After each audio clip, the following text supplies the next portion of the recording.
Abi ya battı.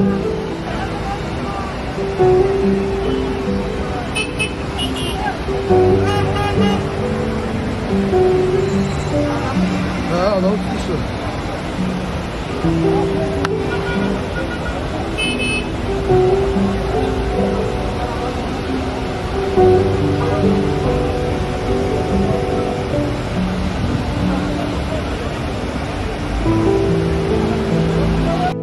Arkadaşlar AVM'nin son durumu. Bu abimiz ne yapıyor onu da bilmiyorum.